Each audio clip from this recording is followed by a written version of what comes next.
شفق نے تعصب سے کہا تو وہ سادگی سے بولی، خیر اتنا بھی برا نہیں، آغا جان کی طبیعت بہت خراب تھی تو ہاسٹل میں میرے رونے پر اتنا پریشان ہو گیا تھا کہ سب کے سامنے ہی میرا سر اپنا شانے سے لگائے بڑے بھائی کی طرح تھپکتا رہا۔ لعنت ہے زارا ایسی سوچ پر۔ دلچسپی سے سنتے ہوئے سمین بھڑک اٹھی تھی۔ ہنسی کے مارے شفق اور زبیرہ کا برا حال تھا، اوپر سے سمین کی تلملاہٹ۔ رومانس میں بھی برادرانہ جذبات ٹھونس دیے۔ اندازہ کرو زارا، منگیتر کو لوگ پتہ نہیں کیا کیا کروا دیتے ہیں اور یہ محترمہ اسے بڑا بھائی بنا رہی ہیں۔ سچی میں تھوڑی بن رہی ہوں، ویسے ہی مجھے خیال آیا تھا۔ زارا گڑبڑا کر بولی تو ان کی ہنسی میں مزید شدت آنے لگی۔ اندازہ کر لو اس کی سوچ کی پاکیزگی کا۔ سمین نے سر داہ بھری تھی۔ شفق نے سمین سے کل والی بات کلیئر کرنے کا ارادہ کیا تو سبیرہ نے اسے روک دیا۔ ابھی نہیں شفق، یوں سب میں پوچھنا اچھا نہیں لگے گا۔ خود وہ سمجھے گی کہ ہم اسے جھوٹی سمجھ کر پوچھ گچھ کر رہے ہیں۔ میں خود واپسی پر اسے بات کر لوں گی۔ جیسے تمہاری مرضی، مگر بات کلیئر ضرور کر لینا۔ شفق نے اسے تنبیہ کی تھی۔ اس نے اس بات میں سر ہلا دیا۔ اور پھر ہاسٹل پہنچ کر اس نے سمین سے پوچھ ہی لیا تھا۔ جواب میں وہ خاموشی سے اس کا چہرہ دیکھتی رہی تو سبیرہ ہجل سی ہونے لگی۔ یوں ہی میں نے سوچا بات کلیئر کر لینا مناسب ہے۔ فرحان ہمیں مس گائیڈ کرنے کی کوشش کر رہا تھا۔ ہو سکتا ہے کہ اس کے ساتھ شہباز گروپ ہو، مگر میں نہیں جانتی تھی۔ مجھے ایڈی نے اس کے بارے میں ایک لفظ بھی نہیں کہا تھا۔ ساری بات تم لوگوں کے سامنے ہی تو ہوئی تھی۔ اگر ایسا کچھ ہوتا تو وہ تم لوگوں کے سامنے بتاتا۔ اس نے تو بس تمہیں ہمارے ساتھ دیکھتے ہی انکار کر دیا تھا۔ سمین نے اطمینان کے ساتھ جواب دیا تھا۔ میں تو پہلے ہی کہہ رہی تھی کہ یہ سب ایڈی کی کوئی گھٹیا شرارت ہوگی، ہمیں ایک دوسرے سے متنفر کرنے کی۔ سبیرہ کی رنگت غصے سے تمتما اٹھی تھی۔ مجھے تو خود بہت افسوس ہو رہا ہے ایڈی کے رویے پر۔ ایسا تو وہ کبھی بھی نہیں تھا۔ سمین نے بہت دکھ سے کہا تھا۔ وہ ہمیشہ سے ہی ایسا ہوگا، مگر تم نے دوستی میں کبھی غور ہی نہیں کیا تھا۔ سبیرہ نے کہا تو اس نے اس بات میں سر ہلا دیا۔ مگر اب میں اسے بہت اچھی طرح سمجھ گئی ہوں۔ اب ذرا دھیان سے رہنا۔ سبیرہ نے اسے نصیحت کی تھی۔ خود ایڈی کی طرف سے اس کے دل میں ایک اور گرہ پڑ گئی تھی۔ اپنی دشمنی سے ہٹ کر اب وہ ان کے گروپ میں پھوٹ ڈلوانے کی کوشش کر رہا تھا۔ تمہیں تو میں اچھی طرح مدد سکھاؤں گی اس گھٹیا حرکت کا ایڈی۔ وہ اندر ہی اندر سلگ اٹھی تھی۔ وہ بے حد بے یقینی سے اپنی بڑی بہن کا چہرہ دیکھ رہی تھی۔ میں خود بہت حیران ہوں کہ ایسے کیسے کر سکتا ہے۔ میں نے تو اس کے آگے ہاتھ تک جوڑ ڈالے، مگر وہ کسی تو شادی کے لیے تیار نہیں۔ پتہ نہیں اتنا پتھر دل کیسے ہو گیا ہے۔ وہ رو رہی تھی۔ تابندہ کی امی کے ذہن میں جھماکا سا ہوا تھا۔ انہیں فوراً پتہ چل گیا کہ یہ سب کس کی کارستانی ہے۔ ان 3-4 دنوں سے تابندہ کا اطمینان نیند نہیں تھا۔ ظاہری سی بات تھی کہ وہ احسن کو ساری پٹی پڑھا چکی تھی۔ اپنا مسئلہ اس کے ساتھ ڈال کر ہی اتنے آرام و سکون سے رہ رہی تھی۔ آپا، آپ روئیں مت، میں بات کروں گی احسن سے۔ ذلت و شرمساری انہیں بولنے ہی نہیں دے رہی تھی۔ اب لاکھ آپا کو اس بات کی خبر نہیں تھی، مگر وہ تو اچھی طرح واقف تھی کہ اصلیت کیا ہے۔ اس سے کیا بات کرو گی نسرین؟ وہ نصیب و جلا تو رات ہی کو کراچی چلا گیا ہے۔ وہ دل گرفتگی سے کہتی ان کا آخری سہارا بھی چھین گئی۔ تابندہ کی امی اس پر جتنا بھی چیختی چلاتی وہ کام تھا۔ اگر اکشے درمیان میں نہ آ جاتی تو وہ تابندہ پر ہاتھ اٹھانے سے بھی گریز نہ کرتی۔ جبکہ ابو نے بہت ٹھہرے ہوئے بے تاثر لہجے میں کہا، اسے نکاح کر کے اسی شخص کے ساتھ رخصت کر دو نسرین، جو ہمارے گھر کی تباہی کا باعث ہے۔ تابندہ کو تو جیسے زمین کی بادشاہی مل گئی تھی۔ اس نے فوراً فون کر کے وقار علی کو یہ خبر دی تو اس نے خوشی کے مارے ریسیور چوم لیا۔ اگلے ہی روز بیجی پوری تمکنت و تمتراک کے ساتھ شادی کی تاریخ لینے کو صدیقہ بھابھی اور بی جان کے ساتھ ان کی خوبصورتی سے سجے ڈرائنگ روم میں موجود تھی۔ ضیاء احمد کسی طور ڈرائنگ روم میں جانے کو تیار نہیں تھے، مگر نسرین بیگم کے آنسو ان کا دل بسیج گئے۔ اب ان لوگوں نے کتنی بھی اسلوبی سے بات چیت کیوں نہ کی ہو، مگر کسی سے بھی ان کا اوپری پن اور بددلی چھپی نہیں رہ سکی تھی۔ صاف ظاہر تھا کہ وقار علی کی طرح تابندہ ضیاء بھی کسی کی خوشیوں کے سوختہ محل پر اپنی محبتوں کی کامرانی کا تاج محل تیار کرنے کی کوشش میں تھی۔ میں کوئی دھوم دھڑکا نہیں چاہتا، آپ سادگی سے نکاح کر کے اپنی امانت لے جا سکتے ہیں۔ ابو نے لگی لپٹی رکھے بغیر کہا تو دروازے کے ساتھ کان لگائے کھڑی تابندہ کو رونا آ گیا۔ یہ سب تو طے تھا تابی، ابھی تو تمہیں اور بھی بہت کچھ جھیلنا ہوگا، رکشی نے دکھ سے کہا تھا۔ دیکھیں ہمارا بہت لاڈلا بیٹا ہے، اور پھر ذات برادری والے لوگ ہیں ہم، بارات تو دھوم دھام سے ہی لائیں گے۔ بیجی کو ان کی بات ناگوار گزری تھی، مگر وہ اپنے بات پڑے رہے ہیں۔ دیکھیں ہم اپنے گھر میں جا کر جتنی چاہیں دھوم دھڑکا کر لیجیے گا، مگر یہاں سے صرف نکاح اور رخصتی ہی کی تقریب ہوگی۔ بیجی، ہمیں تو لڑکی سے غرض ہے، ولیمے پر ساری کسر نکالیں گے، یہ کوئی مجبوری ہوگی تبھی کہہ رہے ہوں گے۔ صدیقہ بھابھی نے اپنے دھیمے لہجے میں بات سنبھالی تھی۔ اولاد کی خوشی میں ہی اپنی خوشی محسوس کرنی چاہیے۔ اب لاکھ ہمیں بھی اس رشتے پر اعتراض تھا، مگر اپنے بیٹی کے ہاتھ اس در پر آنا پڑا۔ ایسے معاملوں میں اڑی کرنا اچھی بات نہیں ہوتی۔ بی جان نے طنزیہ لہجے میں کہا تھا، اور وہ بیٹی کے باپ تھے، بیٹے کے نہیں جو اتنے آرام سے تلخ و ترش برداشت کر جاتے ہیں۔ تھرک چہرہ لیے وہ اٹھ کھڑے ہوئے تھے۔ آپ لوگ مناسب تاریخ طے کر لیجیے اور مقررہ روز نکاح کے لیے آ جائیے گا۔ وہ کہتے ہوئے کمرے سے نکلے تو ان کے کندھے ڈھلکے ہوئے اور قدموں میں لرزش تھی۔ انہوں نے رکشی اور تابندہ کی طرف بھی توجہ نہیں دی تھی، وہ وہیں دروازے کے قریب کھڑی صورتحال کا جائزہ لے رہی تھی۔ ہمیں پتہ ہے کہ تابندہ کی بات پہلے سے طے تھی، مگر اس میں ہمارا تو کوئی قصور نہیں۔ اب وقار علی بھی تو میری بیٹی سے منسوب تھا، کیا میں نے آپا سے رشتہ توڑ لیا ہے؟ آج کا زمانہ ہی ایسا جا رہا ہے بہن، لڑکے لڑکیاں خود ہی سب کچھ طے کر لیتے ہیں، ماں باپ کی بے وقوفی ہوتی ہے جو ان کے لیے بڑ ڈھونڈتے پھرتے ہیں۔ میں تو کہتی ہوں کہ شادی کی تاریخ ہی رہ گئی ہے، وہ بھی انہی سے پوچھ لیتے ہیں۔ بی جہاں کا تلخی و تماسر سے بھرپور لہجہ نسرین بیگم کی پیشانی تپا گیا، مگر دل پر پتھر رکھ کر ناتنجی کا تاثر دینے پر مجبور تھی۔ شاید یہی وہ لرزا دینے والا وقت ہوتا ہے جس سے بچنے کے لیے ہر ماں باپ بیٹی نہ ہونے کی دعا کرتے ہیں۔ اتنی ساری محبتوں اور خواہشوں کو روند کر آج تابندہ صحیح معنوں میں اس گھر کے لیے پرائی ہو گئی تھی۔ منع کرنے کے باوجود وقار علی کی بارات مختصر لوگوں کے ساتھ مگر بہت دھوم دھام کے ساتھ آئی تھی۔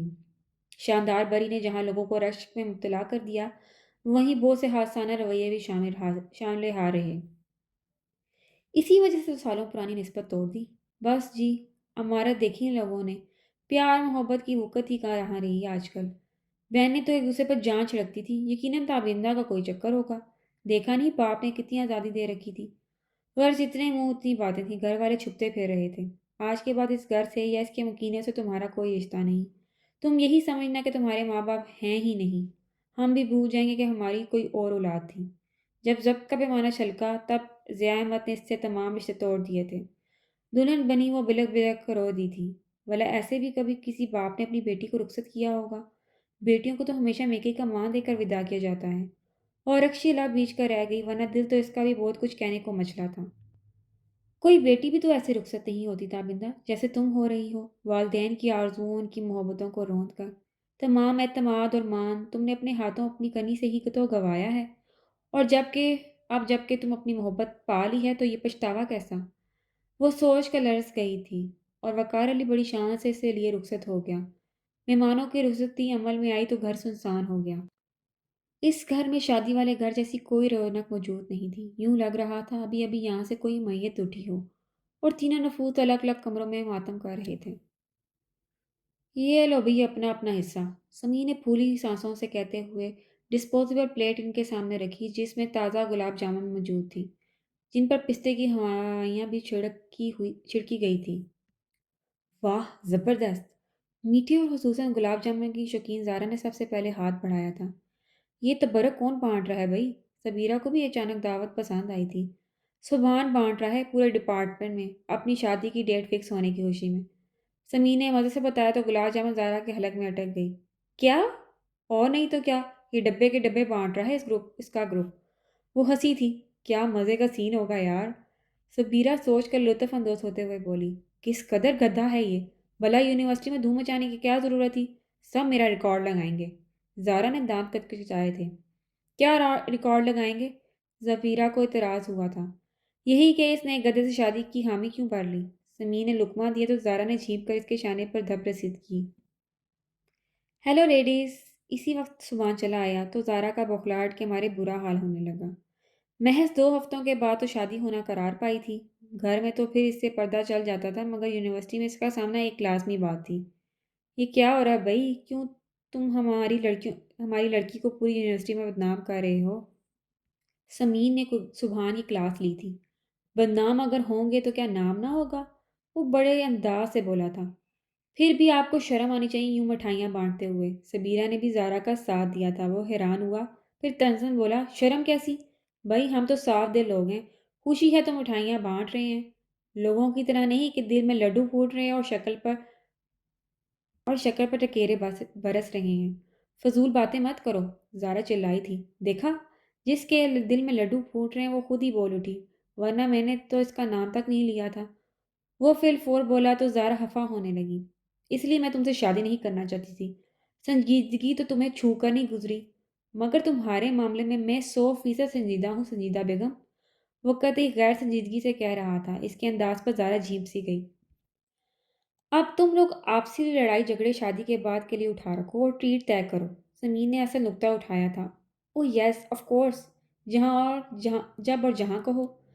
سبحان کو تو کچھ زیادہ ہی خوشی تھی، جبکہ اس کے انداز پر زارا کو شرم آ رہی تھی۔ سمین نے وقت اور جگہ طے کر کے پہلے ہی اپنی پسند کا مینیو بھی سلیکٹ کر لیا تھا۔ یہ کم وقت تو جیسے دعوت ولیمہ کھانے جا رہی ہے۔ زارا کی حالت دیکھ کر سمیرہ اور شفق کو بھی ہنسی آ رہی تھی۔ کیا ہم زارا کو بھی لا سکتے ہیں؟ سمین نے بے حد معصومیت سے پوچھا تو وہ شرارتی انداز میں زارا کو دیکھنے لگا جو اسے بہت کترائی بیٹھی تھی۔ آف کورس یس، بھئی یہ تو محفل کی جان ہے، ان کے بغیر۔ وہ اسے نوستروں کے حصار میں لیے مسکراہٹ دباتا کہنے لگا تھا کہ زارا گرا کر اس کی بات کاٹ گئی۔ ہوش میں رہو سبحان، صحیح کہہ رہا ہوں نا میں؟ تم نہیں آؤ گی تو بل کون پے کرے گا؟ وہ معصومیت سے پوچھ رہا تھا۔ اس کی شرارت سمجھ کر وہ ہنس دی تھی، جبکہ زارا نے اسے وہاں سے گیٹ آؤٹ ہونے کا اشارہ دیا تھا۔ بہت بے آبرو ہو کر تیرے کوچے سے ہم نکلے، وہ آہ برتا چل پڑا تھا۔ وہ تینوں زارا کی شکل دیکھ کر ہنسنے لگی۔ پھر لگ رہے روز زارا نے ان تینوں کو پک کیا تھا۔ بہت مشکل سے ممی نے اجازت دی ہے، ڈانٹ رہی تھی کہ دلہن بن کے چہرے پر روپ نہیں آئے گا، آقا جان نے سفارش کی تب جا کے مانی تھی۔ وہ بتا رہی تھی سرخ اور سیاہ پرنٹڈ جارجٹ کے سوٹ میں ٹمٹماتی رنگت لیے وہ بہت پیاری لگ رہی تھی۔ انکل کب آ رہے ہیں شارجہ سے؟ شفق نے زارا کے پاپا کی بابت پوچھا تھا۔ پرسوں تک کہ انشاءاللہ تعالی پاپا بھی آ جائیں گے۔ وہ خوش تھی۔ سمین، دیکھو تم سبحان کو کوئی بدتمیزی نہیں کرنے دینا، اسے خیال آیا تھا۔ تمہارا کیا خیال ہے وہ ریسٹورنٹ میں بیٹھ کھلے عام ہمارے سامنے تمہارے ساتھ بدتمیزی کرتا پھرے گا؟ سمین نے اسے گھورا تو وہ جلدی سے بولی، میرا مطلب ہے کہ وہ جو فضول باتیں کرتا رہتا ہے۔ اب یہ تو تمہارا ہیڈیک ہے، یہ تو ساری عمر برداشت کرنے والی عادت ہے۔ سمین نے رکھائی سے کہا تو وہ اسے گھور کر رہ گئی۔ خود میں اعتماد پیدا کرو زارا، کو ایجوکیشن کی اسٹوڈنٹ رہی ہو، اتنی نروس کیوں ہو رہی ہو؟ سبیرہ نے اسے ٹوکا تھا۔ یار اب وہ ہونے والا شوہر ہے، کوئی کلاس فیلو تھوڑی ہے۔ وہ بے ساختہ بولی، پھر خود ہی لال گلابی ہوگی۔ اوپر سے ان کی معنی ہیس ہنسی۔ بہت بدتمیز ہو تم لوگ۔ یہ تو بھی وہاں جا کر پتہ چلے گا کہ زیادہ بدتمیز کون ہے۔ سمی نے اسے دھمکایا تھا۔ وہ مدد طلب نظروں سے سبیرہ کو دیکھنے لگی تو اس نے بے اعتنائی سے منہ گھما لیا۔ بس خاموش رہو، وہ تب کر رہ گئی تھی۔ جیسے یہ ٹریٹ تو میں نے مانگی تھی نا؟ وہ تینوں اس کی حالت دیکھ کر محظوظ ہو رہی تھی۔ تیز دھوپ سے اندر جانے کی وجہ سے ان چاروں کی آنکھیں بمشکل ریسٹورنٹ کے اندرونی منظر سے مانوس ہو پائی تھی۔ وہ اپنی مطلوبہ ٹیبل کی طرف بڑھی تو وہاں پہلے سے موجود سبحان کے ساتھ ایڈی کو دیکھ کر سبیرہ کا وہیں سے پلٹ جانے کو دل چاہا، اور واقعی وہ وہیں رک گئی تھی۔ حویلی کی بلند و بالا دیواریں بے حد خوبصورت لائٹنگ سے جگمگا رہی تھی۔ پکوان کی دل پسند خوشبوئیں پھولوں کی دل فریب مہک کے ساتھ فضا میں چکرا رہی تھی۔ ابھی کل ہی تو فوزیہ اس حویلی میں اعزاز علی کی دلہن بنی تھی۔ بے حد خوشیوں اور ہنگاموں کے ساتھ ایک خوبصورت دن بیتا تھا۔ خوش ہونا اعزاز؟ نکاح نامے پر سائن کرنے کے بعد ابھی وہ سیدھا بھی نہیں ہوا تھا کہ چھٹی بار وقار علی نے پوچھا تھا۔ اس کا مصربانہ انداز صاف ظاہر ہو رہا تھا۔ اعزاز ہولے سے مسکرا دیا، پھر سکون بھرے لہجے میں بولا، سائن تو کر دیے، اب اور کیا پروف دوں؟ وہ صدیقہ بھابھی کا کتنا جی چاہا کہ وہ ہر بات وقار علی کے سامنے کھول دیں۔ اسے بتا دیں کہ اعزاز علی نوشابہ کو کتنا چاہتا تھا، جو ان کی سگی ماموں ذات تھی، جو اعزاز علی کی دی گئی قسم کا بار اٹھانے کی سکت نہ رکھتے ہوئے اپنے گھر میں بخار میں جلتا وجود لیے پڑی تھی، اور یہ بھی کہ اعزاز علی کے ہونٹوں پر کی یہ مسکراہٹ فقط ایک محمد سازی ہے اور کچھ بھی نہیں، مگر وہ خود بھی تو اس سے کیے گئے وعدے کے آگے بے بس تھی۔ بھابھی آپ وقار سے ایک لفظ بھی نہیں کہیں گی، وہ جس بادیت میں کوئی انتہائی قدم اٹھا لے گا یہ خاندان بکھر جائے گا بھابھی۔ اسے ایک بار برادری بدر کر دیا گیا تو وہ کبھی اس گھر میں قدم نہیں رکھ پائے گا۔ اس وقت میرا صرف خود کے لیے سوچنا بددیانتی ہوگا بھابھی، وعدہ کریں کہ آپ کبھی کسی سے کچھ نہیں کہیں گی۔ وہ بڑے ضبط کا مظاہرہ کر رہا تھا، مگر اس کی آنکھوں میں ٹوٹے خوابوں کی کرچیاں انہیں صاف دکھائی دے رہی تھیں، اور اس قدر صاف دل رکھنے والا، محبتوں کو زندگی میں سب سے زیادہ اہمیت دینے والا اعزاز علی زندگی کے بساط پر کس بری طرح پٹ گیا تھا۔ وہ تو اپنے ماضی کو دفنا کر فوزیہ کی طرف بڑھا تھا، مگر فوزیہ میں شاید اتنی برداشت یا وسیع اور قلبی نہیں تھی کہ وہ سب کچھ اتنی آسانی سے بلا دیتی۔ اعزاز علی کو اپنے قریب پا کر وہ بھڑک اٹھی تھی۔ ہمیں گزری ساری باتیں، ساری تلخیاں بلا کر نئی زندگی کا آغاز کرنا ہے فوزیہ، اور اس کے لیے تمہیں بھی میرا ساتھ دینا ہوگا۔ اعزاز علی نے بہت ضبط کا مظاہرہ کیا تھا۔ نئی زندگی وہ استہزائیہ انداز میں بولی تھی، اور نوشابہ کو آپ کس کھانے میں فٹ کریں گے؟ وہ جھٹکا کھا کر رہ گیا مگر پھر خود کو سنبھال کر بولا، میں نے کہا نا کہ ہر بات قصہ ماضی بن چکی ہے، اب راکھ کو ریت کر کچھ حاصل نہیں۔ عقل مندی کا تقاضا یہی ہے کہ خدا کی رضا جان کر اپنی نئی زندگی کی بنیاد باہمی اعتماد و محبت کے سہارے پر رکھی جائے۔ مگر میں کبھی نہیں بھول سکتی کہ آپ دونوں بھائیوں نے میری زندگی کو ایک کھیل بنا کر رکھ دیا ہے۔ ایک نے اپنی محبت کے لیے مجھے ٹکرا دیا اور دوسرے نے اپنی محبتوں کے لیے مجھے اپنا لیا۔ کھلونا سمجھ رکھا ہے مجھے؟ وہ ہیسٹریکل ہو رہی تھی۔ اعزاز علی بے بسی سے سر تھام کر رہ گیا۔ اسے کب معلوم تھا کہ بظاہر بہت آسان دکھائی دینے والی راہ پر خار بچھے ہوئے تھے، جو پہلے ہی قدم پر لہو لہان کر دینے کے در پہ تھے۔ صدیقہ بھابھی اسے آدھی رات کو ٹیرس پر ٹہلتے دیکھ کر دنگ رہ گئی تھی، مگر مہمانوں سے بھری حویلی انہیں اس وقت کسی بھی قسم کی باز پرس سے روک رہی تھی۔ البتہ انہیں صورتحال کا اچھی طرح اندازہ ہو گیا تھا۔ فوزیہ کی طبیعت کی تیزی اور زبان کی تلخی سے وہ اچھی طرح واقف تھی، اور آج وقار علی بڑی دھوم دھام کے ساتھ تابندہ ضیاء کو بیاہ لایا تھا۔ حویلی کے دروازے پر ہی گانے بجانے والیوں نے رونق لگا رکھی تھی۔ بیجی نے کالے بکروں پر دولہا دلہن کا ہاتھ لگوا کر صدقہ اتارا اور سینکڑوں روپے ان پر سے وار دیے۔ تابندہ کا ہاتھ لگوا کر غریبوں میں کپڑے بانٹے گئے، روپے تقسیم ہوئے۔ وہ سب کچھ بھول بھال کر اس سارے منظر سے لطف اٹھا رہی تھی۔ اس قدر چاہت اور تفاخر بھرے استقبال نے اسے مغرور کر دیا تھا۔ میکے کے در بند ہونے کا دکھ دھیما پڑنے لگا۔ کیمپروں کی چکا چوند اور مووی لائٹس اس کے پچھتاوا کو دھندلانے لگیں۔ اسے محسوس ہونے لگا جیسے اس نے زندگی میں یہ واحد عقل مندی کا کام کیا ہو۔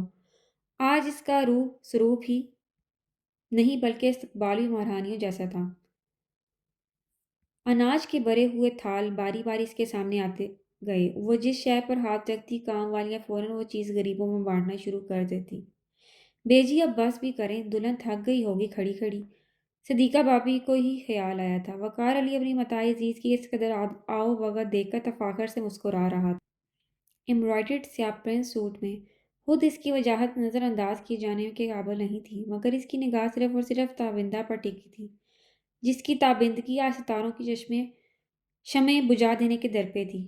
بیش قیمت سورخ لہنگے کی خاص ترین بات اس پر سونے کی تاروں کا نازک اور خوبصورت کام تھا۔ زیورات کے بول سے لدی وہ اپسراؤں کو ماں دے رہی تھی۔ بلا شبہ بیجی نے بہو کی پری بنانے میں اپنی سابقہ روایت کو برقرار رکھا تھا۔ کہیں سے بھی ہاتھ روک کر خرچ کرنے کی کوشش نہیں کی گئی تھی۔ سب سے پہلے صدیقہ بھابھی اور پھر فوزیہ، اور اب تابندہ کے لیے بھی انہوں نے دل کھول کر پیسہ خرچ کیا تھا اور ہر شے بے مثال بنائی تھی۔ وقار علی، اپنی بھابھیوں کو کچھ نہیں دو گے؟ ویجی نے مسکراتے ہوئے اس کی توجہ مبذول کرائی تھی۔ انہیں چاہیے کہ یہ مجھے کچھ دیں، میں نے تو انہیں خوبصورت سی دیورانی لا کر دے دی ہے۔ وہ شرارت سے کہہ رہا تھا، نگاہوں سے امڑتا خمار اور ہونٹوں کے نرم کونوں میں دبی مسکراہٹ فوزیہ کا تن من جلا کر خاک کر رہی تھی۔ اسے کانٹوں کا بستر سونپ کر وہ خود پھولوں کی چاہت کر رہا تھا۔ اتنی کنجوسی اچھی نہیں ہوتی دیور جی۔ صدیقہ بھابھی نے اسے چھیڑا تو وہ مسکراتے ہوئے بیجی کے ہاتھوں سے مخملی کیس لے کر کھولنے لگا، جس میں خوبصورت سا گلوبند جگمگا رہا تھا۔ ویسا ہی ایک سیٹ فوزیہ کے لیے بھی تھا۔ خیر اب اتنا بھی کنجوس نہیں ہوں، اپنی بیوی کی نظر تو اتار ہی سکتا ہوں۔ شرارت سے کہتے ہوئے اس نے ایک کیس صدیقہ بھابھی کو بھی تھمایا اور دوسرا فوزیہ کی طرف بڑھایا۔ میں صدقہ خیرات نہیں لیتی۔ اور ٹرک کر بولے تو یک لخت ہی سب خاموش ہو گئے۔ فوزیہ، وہ مذاق کر رہا ہے، بھلا اپنی بھابھی کو کوئی صدقہ خیرات دیتا ہے؟ یہ تو اس کا پیار ہے۔ بیجی نے فوراً بات سنبھالی تھی۔ ہاں تو اور کیا، تمہیں تو میں نے پورے کا پورا اعزاز علی دے دیا ہے۔ وقار علی اب بھی شرارت کے موڈ میں تھا، مگر جس آگ میں فوزیہ جا رہی تھی وہ اس کا اندازہ بھی نہیں کر سکتا تھا۔ اسے لگا جیسے وقار اسے بھیک میں اعزاز علی دینے کی بات کر رہا ہو، اور واقعی یہ بھیک ہی تو تھی۔ محض اپنی مفاد کی خاطر اعزاز علی سے شادی کے لیے راضی ہوا تھا۔ اس سے زیادہ ذلت و اہانت کی اور کیا بات ہو سکتی ہے کسی لڑکی کے لیے؟ میرے پاس پہلے ہی بہت سے زیورات ہیں بیجی، وہ نحوت برے انداز میں بولی تو اب کی بار وقار کھٹکا تھا۔ فیروزی کامدار سوٹ میں ملبوس جڑاؤ زیورات پہنے وہ بے حد سر تاثرات لیے کھڑی تھی۔ اس نے بے اختیار بھایا کے ساتھ بظاہر باتوں میں مصروف اعزاز علی کی طرف دیکھا تھا۔ کمال کرتی ہو فوزی، وہ سب زیورات تو تمہاری بری کے ہیں، یہ تو تحفہ ہے، اس کی بات ہی کچھ اور ہے۔ لو رکھو، تحفوں سے انکار نہیں کرتے۔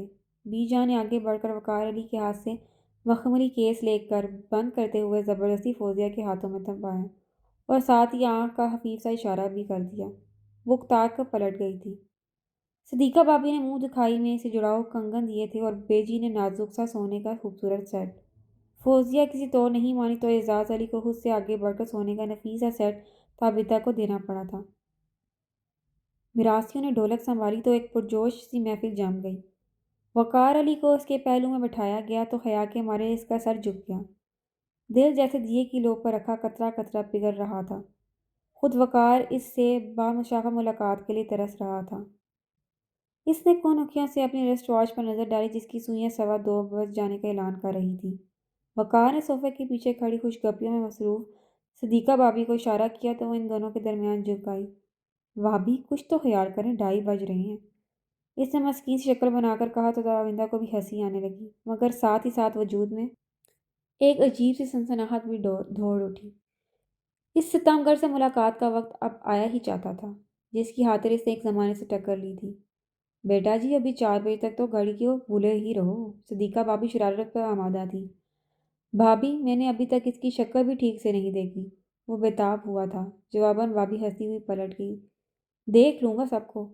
وہ جھنجھلا رہا تھا اور اس کے پہلو میں بیٹھی تابندہ نے اپنے دل میں میٹھی سی کسک محسوس کرتے ہوئے شرمگین مسکراہٹ کے ساتھ سر جھکا لیا تھا۔ محبت اوس کی صورت پیاسی پنکھڑی کے ہونٹ کو سیراب کرتی ہے، گلوں کی آستینوں میں انوکھے رنگ بھرتی ہے، سحر کے جھپٹتے میں گنگناتی مسکراتی ہے۔ محبت کے دنوں میں دشت بھی محسوس ہوتا ہے، کسی فردوس کی صورت، محبت اوس کی صورت۔ پورے 3 بجے صدیقہ بابی اور چند قطن سے وقار علی کے کمرے میں بٹھا گئی تھی جہاں ہر طرف سرخ گلاب مہک رہے تھے۔ گلاب کی پتیوں سے کارپیٹ ڈھک گیا تھا۔ خود اس کے بستر کی بیڈ شیٹ دکھائی نہیں دے رہی تھی اور بیچ میں دہکتا ہوا سرخ گلاب۔ ڈریسنگ ٹیبل کے بڑے سے آئینے میں خود کو دیکھ کر وہ خود ہی اس تشبیہ پذیرے سے ہنس دی تھی۔ اور اب گھڑی کی سوئیاں دھیرے دھیرے کھسک رہی تھی اور وہ گھٹنوں میں سر جھکائے نیند سے جلتی آنکھوں میں وقار علی کی شبیہ سجائے اس کے انتظار میں بیٹھی تھی۔ چند کزنس کو نیک دیکھ دلا کر وہ مشکل جان چھڑاتا تیزی سے سیڑھیوں کی طرف بڑھ رہا تھا جب کسی کی تیز آواز پر اسے ٹھٹک جانا پڑا۔ لہجہ بھر کو ٹک کر سننے پر اسے معلوم ہو گیا کہ صدیقہ بابی اور اعزاز علی کی آوازیں تھیں۔ وہ حیران سا ڈریسنگ ٹیبل کی طرف بڑھا مگر اس کے قدموں کو دفتن ہی زمین نے جکڑ لیا۔ پردوں کے پار سے آنے والی آواز پگھلے ہوئے شیشے کی طرح اس کے کانوں میں پڑی تھی۔ کہہ دوں کہ میں جھوٹ کہہ رہی ہوں، کہہ دو کہ میں جھوٹ کہہ رہی ہوں۔ اگر سب کچھ ٹھیک ہے تو کل رات کو صبح ہونے تک تم ٹیرس پر کیوں موجود تھے؟ پلیز بابی یہ کوئی وقت ہے ان باتوں کا؟ اعزاز کا لہجہ دھیما تھا، مدھم تھا مگر مقابل ماؤں کی طرح انہیں چاہنے والی بابی تھی۔ یوں ہی کیسے جا کر اطمینان سے سو جاتی؟ میں نے تم سے پہلے ہی کہا تھا کہ فوزیہ اس رشتے کو کبھی بھی قبول نہیں کرے گی۔ قبول کرے گی بابی، اسے تھوڑا وقت چاہیے۔ اور نوشابہ، اسے تو ساری زندگی وہ خود بھی بھولے گی اسے تو ساری زندگی وہ خود بھولے گی نہ تمہیں ہی بھولنے دے گی۔ آج صبح جو وہ کچھ کہہ رہی تھی میں نے سب سنا ہے۔ بھابی غصے میں تھی جبکہ اعزاز کا لہجہ اتنا ہی دبا دبا سا تھا۔ اس کے لیے اتنی جلدی یہ سب کچھ قبول کرنا اس کے لیے اتنی جلدی یہ سب قابل قبول نہیں ہے بھابی، بہت غیر متوقع ہے۔ اور تم، کیا تمہارے لیے یہ سب غیر متوقع نہیں ہے؟ 4 سالوں سے تم نوشابہ سے وعدے کرتے چلے آ رہے ہو اور اب بھائی کی محبت میں جذباتی ہو کر 3 زندگیوں کو داؤ پر لگا دیا۔ اگر نوشابہ سے شادی کر لی ہوتی تو آج تم سب مطمئن ہوتے۔ بھابی مسلسل صدمے کی گرفت میں تھی اور باہر کھڑا وقار علی جیسے زمین میں دھستا چلا جا رہا تھا۔ یہ کیا ہو گیا تھا؟ وہ چکرا سا گیا تھا۔ وہ تو اعزاز کو اندر تک جانے کا دعویٰ کیا کرتا تھا، پھر کیسے اس کی نظر چوک گئی؟ اس کی آنکھوں میں نارسائی کا کرب کیوں نہیں دیکھ سکا؟ اس کی ہنسی میں چھپا درد دکھ کیوں نہیں سن سکا؟ کیا میں اپنی خوشیوں کے حصول میں اس قدر کھو گیا تھا کہ اپنے جان سے عزیز بھائی کی خوشیوں کا حساب نہیں رکھ پایا؟ کہاں پہ غلطی کر گیا میں؟ وہ بے حد بوجھل قدموں سے اپنی کمرے کی طرف جانے والی سیڑھیوں کی طرف بڑھا تو اسے محسوس ہوا جیسے دل سے ہر امنگ، ہر جذبہ ختم ہو گیا ہو۔ اس پل کچھ یاد تھا تو اعزاز علی کا بے بس لہجہ، بھابی کی کھری باتیں، آگہی کا دروا ہوا بھی تو اس کس وقت جب وہ خود بے بس ہو چکا تھا۔ ایک مرتبہ تم نے مجھ سے کہا تو ہوتا اعزاز، ایک بار کہہ کر تو دیکھتے۔ تم کیا سمجھتے ہو کہ میں تمہاری خاطر قربانی دینے کا حوصلہ نہیں رکھتا؟ تبھی یوں چپ چاپ اپنا حوصلہ آزما ڈالا۔ تھکے ہوئے قدموں کے ساتھ وہ اپنے بیڈ روم کے دروازے کے سامنے کھڑا تھا۔ اس دروازے کے پاس اس کی عروسیں جاں موجود تھی، سر سے پاؤں تک سجی سنوری، خوشبوؤں میں بسا وجود لیے وہ یقیناً سراپا انتظار تھی۔ اور ابھی کچھ دیر پہلے اس کے اپنے دل میں بھی تو بےتابی و بیقراری ہزار ہاں کروٹیں لے رہی تھی اسے روبرو دیکھنے کی، اس پر اپنا استحقاق جتانے کے لیے، مگر اب فقط ایک اضطراب تھا۔ اسے شدت سے یہ احساس ستا رہا تھا کہ وہ اعزاز علی کی محبت کو روند کر اس پر اپنی خوشیوں کا محل کھڑا کرنے جا رہا ہے۔ گہری سانس لے کر اندر کی کثافت کم کرنے کی صحیح کرتے ہوئے اس نے دروازے کی ناک گھما کر دروازہ کھولا تو ایئر فریشنرز، پرفیومز اور گلابوں کی مہک نے لمحوں میں اسے اپنے حصار میں لے لیا۔ وہ تابندہ کی طرف جانے کے بجائے سست روی سے کوٹ کے اوپری دو بٹن کھولتا سامنے پڑے صوفے میں دھنس گیا۔ جذباتیت تو یوں بھی ہمیشہ اس کے سر چڑھ کر بولتی تھی، اب بھی جب کہ اس کی زیست کا سب سے انمول تحفہ اس کے سامنے تابندہ کے روپ میں موجود تھا، اس کا دل اعزاز علی کی نارسائی کے دکھ سے لبریز تھا۔ وہ بہت ضبط سے سر جھکائے نیند سے جلتی آنکھوں کو بمشکل کھولے اس کی منتظر تھے، مگر وہ تو جانے کن سوچوں میں ڈوبا وہیں صوفے پر جمع بیٹھا تھا۔ تابندہ کی کمر اکڑ کر تختہ ہو رہی تھی، گردن میں الگ درد کے مارے ٹیسیں اٹھ رہی تھیں، اور وہ مزے سے سامنے بیٹھا پتہ نہیں کیا سوچ رہا تھا۔ تابندہ کو غصہ آنے لگا۔ 3:30 وہ کمرے میں آیا تھا اور اب بھی اسے تابندہ کی تھکن کا ذرا بھی احساس نہیں تھا۔ اس کے بے تنائی سے بھرپور انداز نے تابندہ کو قدرے آہت کا احساس بھی دلایا تھا۔ وہ اس قدر سجی بنی سراپا انتظار بیٹھی تھی اور جس کی خاطر یہ روپ سنوارا تھا، وہ ایک نگاہ غلط انداز ڈالنے کو بھی زحمت نہیں کر رہا تھا، جبکہ ایک دنیا اس کی تعریف کر چکی تھی۔ غصے نے شرم و حیا کے جذبات کو کہیں دور سلا دیا۔ اس نے چہرہ اوپر اٹھاتے ہوئے ایک نظر سامنے ڈالی۔ بالوں میں ہاتھ پھنسائے سر جھکائے بیٹھا وہ دنیا و مافیا سے بے خبر لگ رہا تھا۔ وہ اپنے حلیے کی پرواہ کیے بغیر پھولوں بھرے بستر پر سے نیچے اتری اور اس کے سامنے جا رکی۔ پھولوں کی پتیوں میں دھسے مہندی سے سجے گلابی پاؤں، وہ بری طرح چونکا تھا۔ نظر اٹھا کر ہوش ربا کو دیکھنا ہی غضب ہو گیا۔ پریوں سا روپ لیے وہ بے حد خفا سی لگ رہی تھی۔ بس یہی تھی تمہاری محبت، پا لیے تو سارا چارم ختم؟ اس کے طنز کا وار بہت کاری تھا۔ وہ بہت مضطربانہ کیفیت میں گھبرا کر اٹھ کھڑا ہوا۔ ایسا کچھ نہیں ہے تابی، تو پھر کیا بات ہے؟ اس کا چوڑیوں اور مہندی سجا نرم و نازک ہاتھ وقار علی کے بازو پر آ ٹھہرا تھا۔ جن حالات میں شادی ہوئی تھی اس کی تشویش بجا تھی، مگر اس کے پر لطافت لمس نے وقار علی کو سکون پہنچانے کے بجائے نئی سرے سے احساس زیاں کا شکار بنا دیا۔ وہاں اس کی وجہ سے کوئی عمر بھر کے لیے بے سکون ہو گیا تھا، اور یہاں وہ شب زفاف کی خوشیاں منا رہا تھا۔ تو ہے مجھ پر محض میری جذباتیت کی وجہ سے اعزاز کی زندگی برباد ہو گئی۔ بے بسی اور جھنجھلاہٹ کا احساس پوری قوت سے دل و ذہن پر حملہ آور ہوا تو اس کا دل گھبرانے لگا۔ تابندہ کا ہاتھ اپنے بازو سے ہٹاتا وہ تیز قدم سے چلتا بالکنی کے دروازہ کھول کر کھلی ہوا میں آ گیا۔ وہ بے حد بے یقینی اور ہاتھ کے سانس میں گری کھڑی سے دیکھتی رہ گئی تھی۔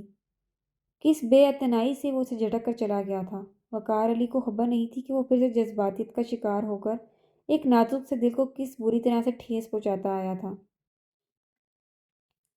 خود کو کافی دیر سنبھالنے کے بعد وہ واپس کمرے میں آیا تو وہ لائٹس آف کر کے شاید سو چکی تھی۔ نائٹ بلب آن کرتے ہوئے وہ بستر کی طرف پلٹا تو وہ بازوؤں آنکھوں پر رکھے اسی حلیے میں لیٹی ہوئی تھی۔ وقار علی نے جھک کر نرمی سے اس کی کلائی تھامی تو اسے جیسے کرنٹ سا لگا۔ ایک جھٹکے سے اس نے اپنی کلائی اس کی گرفت سے آزاد کرائی اور بے حد درشت لہجے میں بولی، مجھے چھونے کی کوشش بھی مت کرنا وقار علی۔ اس قدر غیر متوقع صورتحال پر وہ گنگ کھڑا رہ گیا تھا۔ اس کا ایک دم سے ایڈی کو دیکھ کر ٹھٹک جانا شفق کو بہت اچھی طرح محسوس ہوا تھا۔ اس نے مضبوطی سے سمیرہ کا ہاتھ تھام لیا۔ یہ گویا چلتے رہنے کا اشارہ تھا۔ ان دونوں نے کھڑے ہو کر لڑکیوں کا استقبال کیا تھا۔ اس موقع پر ابھی زبان کی زبان چلنے سے باز نہیں رہی تھی۔ وہ آئے ہماری دعوت میں، خدا کی قدرت، کبھی ہم ان کو اور کبھی پھر ان کو دیکھتے ہیں۔ ایڈی کے سامنے اس قدر فضول بکواس پر زارا کا مارے شرم کے برا حال تھا۔ اوپر سے ان کی سب کی دبی دبی مسکراہٹیں، مگر عقل مندی کا تقاضا یہی تھا کہ وہ ناسمجھی کا تاثر دیکھ کر پہلو بجا جاتی۔ تو ایڈی صاحب انوائٹڈ ہیں؟ سمین نے بیٹھتے ہوئے دلی سے کہا تو وہ خفیف سا مسکرا دیا، جبکہ صبح نے فوراً تصدیق کر دی۔ میٹ مائی شہبالہ، پہلے صرف دوست تھا۔ زارا نے تنگ آ کر سر ہاتھوں میں تھام لیا تھا۔ اسے کیا ہو گیا؟ وہ پوچھ رہا تھا۔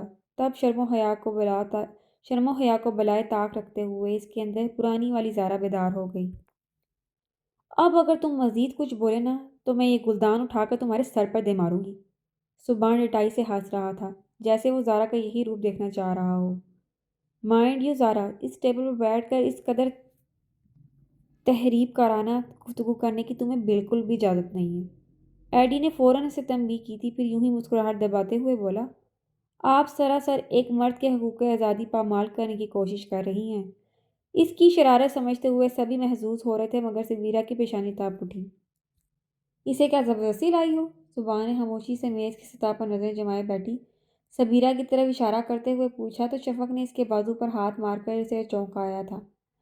اس سے اندازہ کر لو کہ لڑکیاں خاموش بھی رہ سکتی ہیں۔ سمیر نے فوراً کریڈٹ لیا تھا، مگر میں اپنی دعوت کے دوران سبیرہ کی خاموشی کو بالکل بھی پسند نہیں کروں گا۔ She is just like my little sister, اور بھائیوں کو بہنیں چہکتی باتیں کرتی ہی اچھی لگتی ہیں۔ یہ سبحان کا یہ بہت انوکھا روپ تھا۔ سبیرہ بے اختیار سے دیکھنے لگی۔ وہ مسکرا رہا تھا مگر آنکھوں اور چہرے کے تاثرات میں کہیں بھی شرارت کا عکس نہیں تھا۔ ناچار سبیرہ کو مسکرانا پڑا تھا۔ دراصل میں تم لوگوں کو سن رہی تھی، حالانکہ جب یہ بول رہی ہوں تو لگتا نہیں کہ انہوں نے کبھی کسی کو سنا ہوگا۔ اب پتہ نہیں ایڈی کی زبان بے ساختہ پھسلی تھی یا پھر جان بوجھ کر اس پر جملہ کسا گیا تھا، مگر سبیرہ کو تو آگ بگولا ہی کر گیا۔ Shut up! ارے! سبحان بھی بوکھلا گیا تھا۔ کم آن سبی، یہ کیا بچپنا ہے؟ شفق نے اسے دھیمی آواز میں گھرکا تھا۔ ایڈی پلیز، کیوں تم دونوں ہر وقت بچوں کی طرح لڑتے رہتے ہو؟ مانا کہ تم دونوں کے نظریات میں اختلاف ہے، مگر وہ تو صرف روسٹرم تک ہے۔ اس کے بعد تو کم از کم تم دونوں کو دوستوں کی طرح رہنا چاہیے۔ زارا نے سنجیدگی سے کہا۔ سبیرہ ناگواری سے سر جھٹک کر رہ گئی۔ میں تو ہر وقت مساحلت کے لیے تیار ہوں۔ مجھ میں نہ تو کسی قسم کا غرور ہے، نہ بے وجہ انا، اور نہ ہی میں بعض لوگوں کی طرح اپنی انا کے جھنڈے کو تھامے سب سے کٹتا پھرتا ہوں۔ وہ بے حد سکون سے کہہ رہا تھا، اور سبیرہ بہت اچھی طرح جانتی تھی کہ بعض لوگوں کی اس لسٹ میں سب سے پہلا نام یقیناً سبیرہ علی کا ہی ہوگا اور آخری بھی۔ بہرحال کچھ بھی ہو، مگر آج اس پارٹی کا موڈ تم دونوں کی وجہ سے خراب ہوا تو میں واقعی ناراض ہو جاؤں گا۔ صبح نے الٹیمیٹم دیا تو ناچار سبیرہ کو اپنا موڈ ٹھیک کرنا پڑا۔ کچھ شفق کی گھورتی نظروں کا بھی خیال تھا، ورنہ دل ہی دل میں وہ یہاں آنے پر پچھتا رہی تھی۔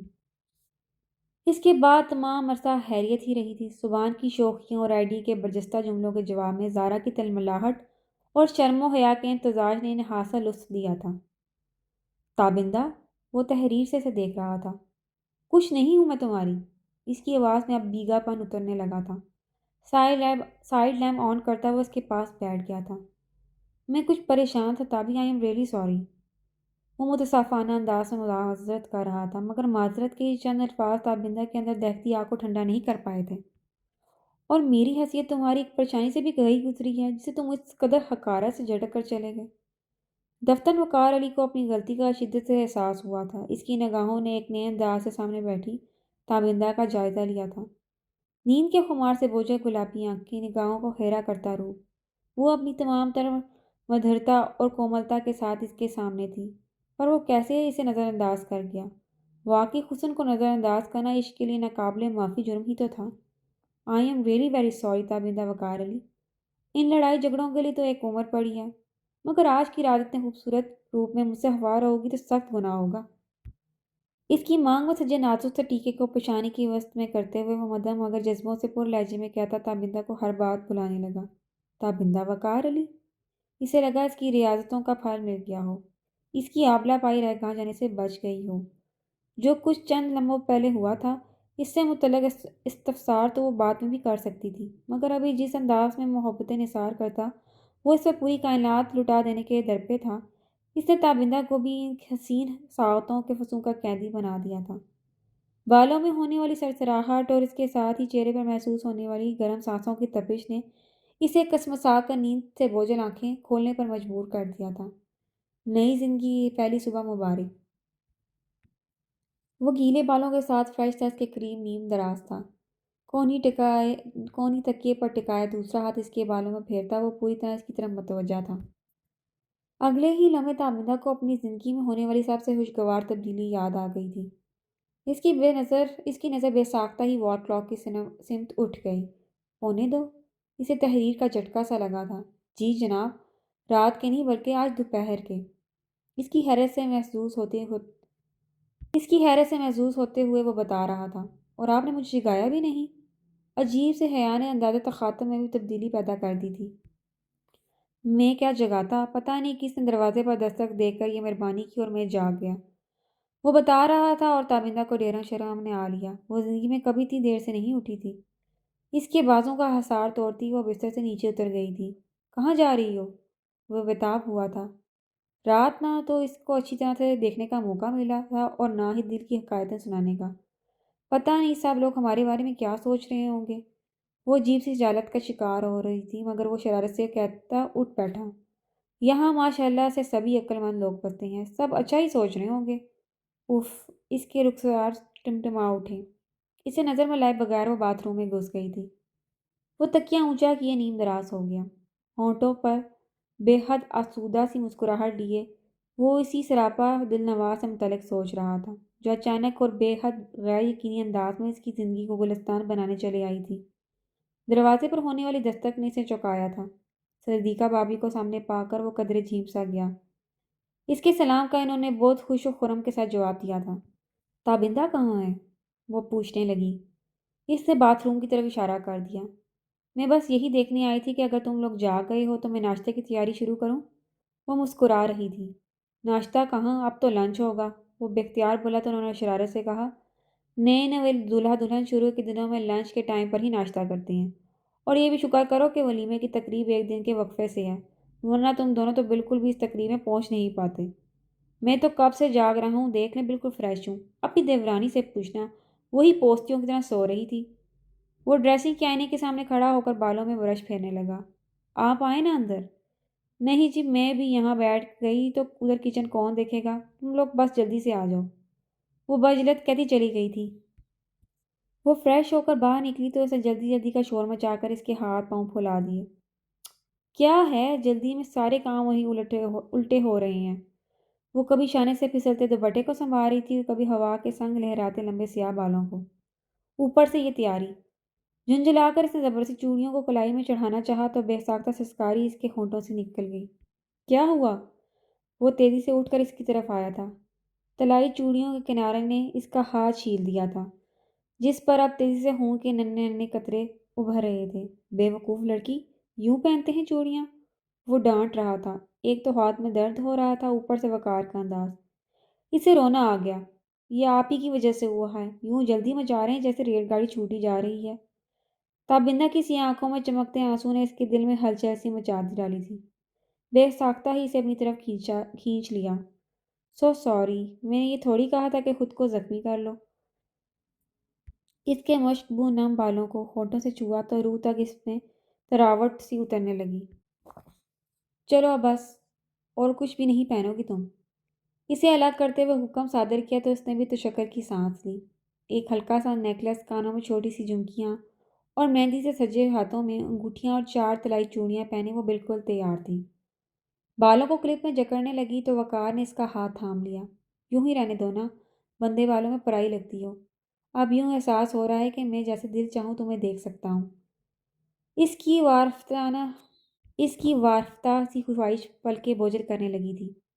حالانکہ اتنے لمبے بالوں کو اس نے کبھی کھلا نہیں چھوڑا تھا کہ پھر سنبھالنے جی کا جنجال بننے لگتا ہے، مگر وقار علی کی فرمائش کو رد کرنا بھی تو اپنے بس میں نہیں تھا۔ اوہ! اس نے یکلخت پیشانی پر ہاتھ مارا تو وہ گھبرا کر اسے دیکھنے لگی۔ کیا ہوا؟ وہ جواب دیے بغیر تیزی سے جا کر وارڈروب چیک کرنے لگا اور جب واپس پلٹا تو ایک نفیس یا نسبتاً لمبا مخملی کیس اس کے ہاتھوں میں تھا۔ وہ ابھی تک استفہامیہ نظروں سے اسے دیکھ رہی تھی۔ حالانکہ تم نے مجھے گھونگھٹ اٹھانے کا موقع نہیں دیا، مگر میں پھر بھی تمہیں منہ دکھائے کا گفٹ دے رہا ہوں، وہ مسکرا کر بولا۔ تابندہ کو جانے کیا کچھ یاد آ گیا۔ خفیف سا طنزیہ انداز میں بولی، آپ کو بھی میرا کون سا منہ دیکھنے کی ایسی خواہش ہو رہی تھی؟ لہجہ پر اسے دیکھنے کے بعد وہ مخملی کیس کھولتے ہوئے تبصرہ کرنے والے انداز میں بولا، ایک تو تم خواتین کی سب سے بڑی خامی یہ ہے کہ چھوٹی چھوٹی باتوں کو طنز کے تیروں کی صورت سنبھالے رکھتی ہو۔ شوہر بیچارے کا چاہے جی جگر چھلنی ہو جائے۔ اس کی بات گول کر جانے والے انداز کو تابندہ نے محسوس تو کیا تھا مگر فی الحال اس نے اس قصے کو اٹھایا نہیں تھا۔ اس کا ہاتھ اٹھا کر وہ وقار علی نے اسے بستر کے کنارے لا بٹھایا تھا۔ سب نے تمہیں بہت اچھے اچھے تحفے دیے ہیں اور یقیناً قیمتی بھی، مگر مجھے پتہ ہے کہ میرا گفٹ تمہیں سب سے زیادہ پسند آئے گا۔ پرتیقین انداز میں کہتے ہوئے اس نے گفٹ اس کے سامنے رکھ دیا تھا۔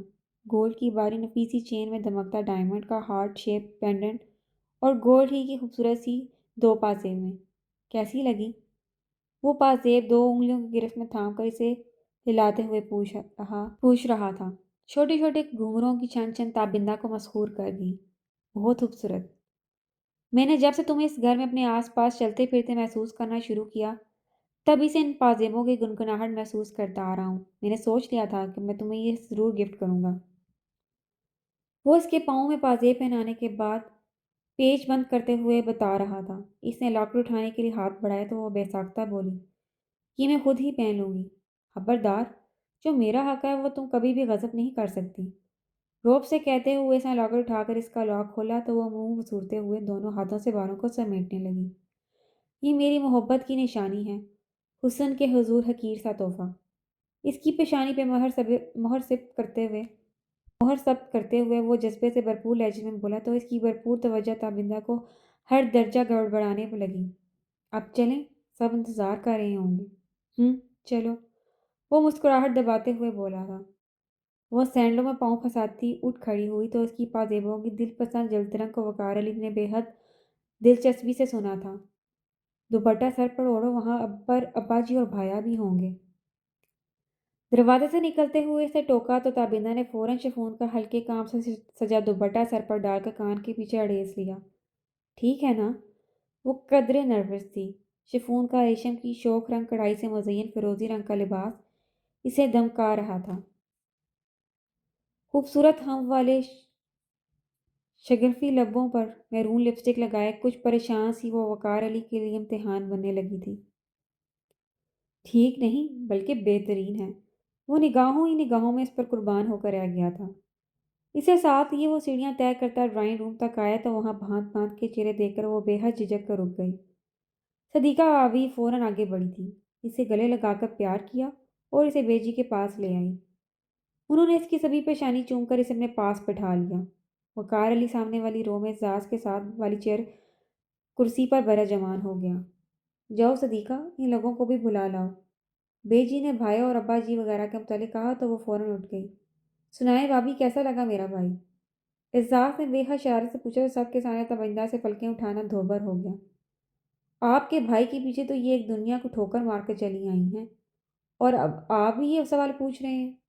فوزیہ کی ہنسی میں چھپے تیر تابندہ کو سیدھا اپنے دل میں پیوست ہوتے محسوس ہوئے تھے۔ اس کی زرد پڑتی رنگت دونوں بھائیوں ہی نے واضح طور پر محسوس کی تھی۔ یوں تو فوزیہ کے اس جملے کو مزاح کے طور پر بھی لیا جا سکتا تھا، مگر فوزیہ کے انداز اس بات کی شدت سے نفی کر رہے تھے۔ خیر، وقار علی تو نہیں مگر میری بھابھی ضرور اس قابل ہے کہ ان کے پیچھے یہ ساری دنیا کو ٹھکرا دیتا۔ قدرے توقف کے بعد اعزاز نے بشاشت بھرے انداز میں کہہ کر گویا تابندہ کو نئی طاقت بخش دی تھی۔ فوزیہ اپنی جگہ پر بری طرح سلگ کر رہ گئی۔ اعزاز کا یہ جملہ براہ راست اس کی ذات پر تھا۔ اس نے تیز نظروں سے سامنے بیٹھی تابندہ کو دیکھا۔ کالی چمڑی، اداؤں اور نخروں سے پھانسا ہوگا وقار علی کو، ورنہ اس میں ہے ہی کیا کہ کوئی اس کے پیچھے مجھے ٹھکرانے کا حوصلہ کر سکے۔ سوچتے ہوئے اپنے سفید ہاتھوں پر نظر پڑی تو وہ بڑے ناز کے ساتھ کلائی پہ پڑی چوڑیاں ٹھیک کرنے لگی۔ ابا جی و بھایا کے ساتھ چچا جان بھی تھے۔ انہوں نے باری باری نہیں بو کے سر پہ دست شفقت پھیرا تھا۔ ان لوگوں کے آتے ہی صدیقہ بابی نے دونوں ملازماؤں کے ساتھ مل کر تیزی سے گرما گرم کھانا میز پر پہنچانا شروع کر دیا۔ تابندہ کی جھجک کو محسوس کرتے ہوئے بیجی نے خود اپنے ہاتھوں سے ہر شے اس کی پلیٹ میں ڈالی تھی۔ فوزیہ تنتنا کر ماں کی طرف دیکھنے لگی۔ وہ خود بھی تابندہ کی اس آؤ بگت کو سخت ناپسند کر رہی تھی، مگر فی الحال خاموش رہنے میں ہی بہتری تھی، سو آنکھوں ہی آنکھوں میں بیٹی کو صبر کی تلقین کر کے رہ گئی۔ وقار علی کے تابندہ سے شادی کے فیصلے نے رشتوں ہی نہیں بلکہ دلوں میں بھی دراڑیں ڈال دی تھی۔ بی جان نے چاہے بیجی سے کچھ شکایت نہ کی ہو، مگر بیٹی کی ناآسودگی نے انہیں بھی ایک روایتی ماں کی طرح صرف اور صرف اپنی اولاد کی خوشی اور غم کا حساب رکھنے پر مجبور کر دیا تھا۔ وہ بھی تابندہ سے خاصی متنفر اور بدگمان تھی۔ ہیلو مس سبیرہ، اسے ٹھٹک کر رک جانا پڑا تھا۔ وہ بے یقینی سے سامنے کھڑے شبات گردیزی کو دیکھ رہی تھی۔ اس سے بھلا مجھ سے کیا کام ہو سکتا ہے؟ ایکچولی میں کافی دنوں سے آپ سے بات کرنا چاہ رہا تھا مگر موقع ہی نہیں مل رہا تھا۔ وہ تمہید باندھ رہا تھا۔ بلیک ٹراؤزر اور آدھی آستین کی بلیک ٹی شرٹ میں وہ کہیں سے بھی گنڈا بدماش ٹائپ کا شخص نہیں لگ رہا تھا۔ جی فرمائیے۔ اس پر اچٹتی نظر ڈال کر سبیرہ نے سنجیدگی سے پوچھا تو وہ ہچکچاتے ہوئے بولا، دراصل میں آپ کا بہت بڑا فین ہوں۔ میرا مطلب ہے کہ آپ کے فن تقریر گوئی کا کافی عرصے سے میں براہ راست آپ کو اپریشیٹ کرنا چاہ رہا تھا۔ تھینکس۔ وہ اپنی راہ پکڑنے کو تھی جب وہ جلدی سے بولا، سبیرہ پلیز میری بات مکمل تو سن لیں۔ جی۔ وہ گم گو کی سی کیفیت میں پھر رک گئی تھی۔ تبھی اس نے شہباز گردیزی کی پشت کی طرف سے آتے آئی ڈی کو ٹھٹکتا محسوس کیا تھا۔ اس سے اچھی طرح معلوم تھا کہ اسٹوڈنٹ یونین کی صدارت کے لیے ایڈی اور شہباز ایک دوسرے کے بہت بڑے حریف تھے، اور یہ بھی کہ شہباز گروپ کی بدماشی اور گنڈا گردیوں کے متعلق بھی ان کے گروپ کو ایڈی ہی نے بتا رکھا تھا۔ اب اس کے تاثرات میں اتری ناگواری سے محسوس ہو گئی تھی۔ وہ پوری طرح شہباز گردیزی کی طرف متوجہ ہو گئی۔ ہم لوگوں نے وومن رائٹس یونین بنائی ہے۔ یونیورسٹی کی کافی لڑکیاں اس یونین کو جوائن کر چکی ہیں۔ آپ عورتوں کے لیے اپنے دل میں بہت درد رکھتی ہیں۔ مجھے ہمیشہ ہی سے آپ کے بلند خیالات نے بہت متاثر کیا ہے۔ اس لیے میں چاہتا ہوں کہ آپ بھی اس تنظیم کو جوائن کریں تاکہ عملی طور پر عورتوں کے حقوق کے حصول کے لیے کچھ کر سکیں۔ آئی ایم سوری، مجھے بہت خوشی ہوتی ہے یونین جوائن کر کے، مگر میرے ایگزامس۔ وہ متاثر تو ہوئی تھی مگر پڑھائی کے دوران کسی اور عملی میدان میں قدم رکھنا تو شاید ناممکن ہی تھا۔ دیکھیں، آپ اس طرح بنا سوچے سمجھیں میری آفر ریجیکٹ مت کریں۔ آپ کے اندر میں نے عورتوں کے حقوق کی خاطر لڑنے کا جذبہ پایا ہے۔ ان کی کچلی ہوئی عزت نفس کو بقا دینے کی خواہش محسوس کی ہے۔ پلیز آپ اچھی طرح سوچیں، خود کو محض لفظوں کی کھلاڑی اور گفتار کی غازی مت بنائیں۔ مجھے یقین ہے آپ جب کہ موقع آیا تو آپ ضرور اس نیک کام میں شریک ہوں گی۔ آپ کے تو انداز بیان ہی سے خدا نے اتنی تاثیر رکھ دی ہے کہ لوگوں کے مسائل چٹکیوں میں حل ہو جائیں گے۔ وہ بہت شائستہ اور مہذبانہ لب و لہجے میں کہہ رہا تھا۔ نہ چاہتے ہوئے بھی سبیرہ اس کے لفظوں میں جکڑنے لگی، اور کچھ خیال تھوڑی دور کھڑے بظاہر کسی لڑکے کے ساتھ محو گفتگو ایڈی کا بھی تھا، جو یقیناً اس کو شہباز گردیزی کے ساتھ کھڑے دیکھ کر تلملا رہا ہوگا۔ اس خیال نے اسے بے حد تسکین پہنچائی تھی۔ لیکن میں اس تنظیم کے بارے میں کچھ نہیں جانتی، اس نے نیم رضامندانہ انداز میں کہا تھا۔ عورتوں کے حقوق کی جنگ لڑنا تو اس کا مشن تھا، اور یہاں تو منزل کا نشان سامنے ہی دکھائی دے رہا تھا۔ شہباز گردیزی نے اپنے والٹ میں سے ایک وزٹنگ کارڈ نکال کر اس کی طرف بڑھایا تھا۔ یہ میری آنٹی ہیں، بہت اچھی وکیل ہیں، خصوصاً عورتوں کے حقوق کے حوالے سے۔ یہ اس یونین کی پریزیڈنٹ ہیں۔ انہوں نے بھی آپ کا سن رکھا ہے، اور آج انہی کی فورس کرنے پر میں اتنی ہمت مجتمع کر پایا ہوں کہ آپ کے پاس چلا آیا۔ یہ بھی آپ کی فین ہیں، وہ مسکراتے ہوئے کہہ رہا تھا۔ اوکے۔ اس نے گہری سانس لیتے ہوئے کارڈ اپنے بیگ میں ڈال لیا۔ پھر سنجیدگی سے بولی، ابھی فی الحال ایک ہفتے تک تو میں بزی ہوں۔ اس کے بعد اگر خدا نے چاہا تو میں آپ کی آنٹی سے ضرور ملوں گی۔ تھینک یو سبیرہ، مجھے یقین تھا کہ آپ اپنے فعل میں بھی اتنی ہی کھری ثابت ہوں گی جتنی کہ اپنی اقوال میں لگتی ہیں۔ وہ بہت مہذبانہ انداز میں تو شکرانہ جذبات سمو رہا تھا۔ اتنی تعریف پر وہ خجل سی ہو رہی تھی۔ اوکے۔ وہ اس کی ہچکچاہٹ بانپ کر اپنی راہ چل دیا تھا۔ اس کی حلق سے بے ساختہ گہری سانس خارج ہوئی تھی۔ بندہ تو کافی مہذب ہے، اس کی ریپوٹیشن خراب کرنے میں بھی ایڈی کا ہاتھ معلوم ہوتا ہے۔ وہ سوچتی ہوئی کوریڈور میں داخل ہو گئی۔ اگلا پورا ایک ہفتہ بہت ہنگامی حالات میں گزرنے والا تھا۔ زارا اور سبحان کی شادی کی تقریب انہی دنوں منعقد کی جانے والی تھی، اور اسی سلسلے میں زارا ان تینوں کو پورا ایک ہفتہ اپنے گھر ٹھہرنے پر بضد تھی۔ شفق اور سمین تو گھر والوں سے اجازت لے چکی تھی۔ ابھی خود سبیرہ بھی فون پر امی سے بات کر کے آ رہی تھی۔ تھوڑی پس و پیش کے بعد وہ بھی مان گئی تھی، اور اب وارڈن سے اجازت دلوانے کی ذمہ داری انہی کی تھی۔ کتنا مزہ آئے گا نا، فرینڈ کی شادی ایسے اٹینڈ کرنے کا اپنا ہی چارم ہوتا ہے۔ سمین اس کی طرف سے اجازت نامہ پا کر پرجوش ہو رہی تھی۔ اب سامان تو سمیٹو، پتہ نہیں کیا کچھ خرید ڈالا ہے تم نے، لگ رہا ہے زارا کی نہیں تمہاری شادی ہو رہی ہے۔ سبیرہ نے ادھر ادھر پھیلے شاپنگ بیگز کی طرف اشارہ کیا۔ پچھلا ایک ہفتہ پوری مارکیٹ چھان کر زارا کی شادی کی تیاری کرتے ہوئے گزرا تھا۔ ہمیشہ کی سادگی پسند سبیرہ معترض تھی، مگر سمین کی چلبلی طبیعت کے آگے اس کی ایک نہیں چلی تھی۔ سو اس نے دل کھول کر سبیرہ کو بھی شاپنگ کرائی تھی۔ اسے روپوں کی طرف سے تو امی نے کبھی بھی کمی نہیں آنے دی تھی۔ ابھی بھی زارا کی شادی کے سلسلے میں انہوں نے کافی رقم بھجوائی تھی، مگر اس قدر زرق برق لباس اور جوڑی سے حفکان ہونے لگا تھا۔ مگر سمین کی گوریاں اس سے مہر بالب رہنے پر مجبور کر رہی تھی۔ آج سے بات کر دیتی، تم سے کیا کہہ رہا تھا؟ بیگ میں کپڑے رکھتے ہوئے سمین نے بظاہر بہت سرسری انداز سے پوچھا تھا، مگر وہ پوری کی پوری اس کی طرف گھوم گئی۔ اگر تم مجھے اپنا ذریعہ معلومات نہ بھی بتاؤ تو میں بتا سکتی ہوں کہ تمہیں اس بارے میں کس نے ٹپ دی ہے۔ اس کے انداز میں ہلکا سا استضاء تھا۔ کس نے؟ ایڈی نے۔ اس کا انداز یقین سے پر تھا۔ سمی نے اس بات میں سر ہلایا تھا، پھر بولی، ایڈی سخت خفا ہو رہا تھا کہ شہباز گروپ کی حقیقت جانے کے باوجود تم اس کے ساتھ گپیں لڑا رہی تھی۔ اس کے اعصاب تن گئے۔ گپیں؟ اور اس گھٹیا شخص کے پاس اپنی اس جاسوسی اور غلط گوئی جیسی ذلیل حرکت کا کیا جواز ہے؟ کول ڈاؤن، سمین نے اسے بہلایا تھا۔ وہ شخص جتنی بھی دیر میرے ساتھ محو گفتگو رہا میں نے اس کی آنکھوں میں احترام اور الفاظ میں شائستگی ہی پائی ہے۔ میری سمجھ میں نہیں آتا کہ تمہارا یہ دوست خود کے سوا پوری دنیا کو بیوقوف کیوں سمجھتا ہے۔ اس کا مطلب یہ تھا کہ یونیورسٹی میں شہباز گروپ کی ریپوٹیشن اچھی نہیں ہے۔ کتنے ہی اسٹوڈنٹس نے تمہیں اس کے ساتھ کھڑے دیکھا ہوگا۔ سبھی نے وضاحت کی تھی۔ اسے کہہ دینا کہ اسے میرا گارجین بننے کی قطعاً کوئی ضرورت نہیں۔ میں اپنا برا بھلا خود سمجھ سکتی ہوں۔ اسے اس قدر شدید غصہ آیا کہ حد نہیں۔ اوکے، اب اتنا بھی تیش میں آنے کی ضرورت نہیں ہے۔ کم از کم مجھے تو بتا دو کہ وجہ کیا تھی۔ شہباز گردیزی سے گفت و شنید کی؟ سمی نے ہلکے پھلکے انداز میں پوچھا تو اس نے مختصر لفظوں میں ساری بات بتا دی۔ اٹس ویری گڈ پرپوزل، سمین نے فی الفور رائے دی تھی۔ میری معلومات میں شہباز گروپ کے متعلق وہی تھی جو کہ ایڈی نے بتا رکھا ہے، مگر وہ لوگ کافی اچھا کام کر رہے ہیں۔ محض لفظوں سے کھیل کر ٹرافی اور میڈل حاصل کرنا بہادری نہیں ہوتی سمی۔ آدمی کا اصل کردار فیلڈ ورک میں سامنے آتا ہے۔ اتنا طنز کیا تھا۔